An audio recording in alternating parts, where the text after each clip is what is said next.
राजनीति चल रही है और सत्ता में बने रहने के लिए भारतीय जनता पार्टी कुछ भी करने को आतुर है। आप देखें कि 11 साल केंद्र में हो गए और करीब करीब 21-22 राज्यों में इनकी सरकारें हैं। उसके बावजूद भी कहीं किसी समस्या के समाधान की बातें नहीं होती। एन केन प्राक्रेन चुनाव जीतने का और सत्ता बने रहने का कार्यक्रम चल रहा है। अब अजीत पवार जी की जिस प्रकार से मौत हुई है उसका उस परिप्रेक्ष्य में आकलन करना जरूरी है और जो सत्ता में लोग हैं उनका दायित्व है कि जांच करा करके दूध का दूध पानी का पानी देश के सामने रखें। जो हम लोगों ने पूरे देश में आवाज उठी थी, अब अगर आपको याद होगा कि अजीत पवार साहब के ऊपर भाजपा ने इल्जाम लगाया था पहले कि 70,000 करोड़ का उन्होंने घोटाला कर लिया। उसके बाद उनको धमकी तक मिली कि भाई फडणवीस साहब जो आज महाराष्ट्र के मुख्यमंत्री हैं, उन्होंने कहा था कि चक्की पीसिंग कहकर उनका मजाक उड़ाया था। और उसके बाद अजीत पवार साहब को लेकर के उन्होंने सरकार बना लिया, उन्होंने डिप्टी सीएम का शपथ दिलवा दिया। एनसीपी में बंटवारा हो गया। जो बंटवारे और जोड़ तोड़ की राजनीति जिसमें भाजपा को पीएचडी हासिल है, उसका प्रयोग वहां किया गया। अब पीछे जब चुनाव हुआ महाराष्ट्र के अंदर निगमों का चुनाव, लोकल बॉडी चुनाव, उसमें अजीत पवार साहब की पार्टी अलग चुनाव लड़ी, बीजेपी शिवसेना जो शिंदे ग्रुप है वो इकट्ठा लड़ा।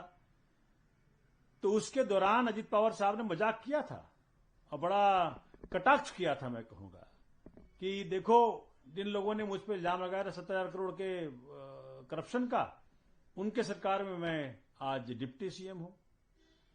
फिर उन्होंने किसी मीटिंग में कहा कि जी मेरे पास भाजपा के खिलाफ सबूत है।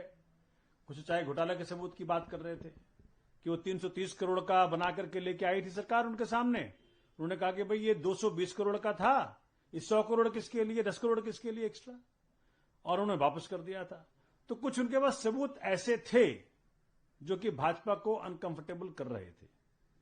अब मैं इल्जाम नहीं लगा रहा सीधा सीधा, लेकिन ये जानना चाह रहा हूं कि जिस प्रकार का प्लेन क्रैश में उनकी मौत हुई, दर्दनाक मौत, उनके साथ मेरे क्षेत्र की भी एक संभवी पाठक को पायलट थी और 3 और लोग थे।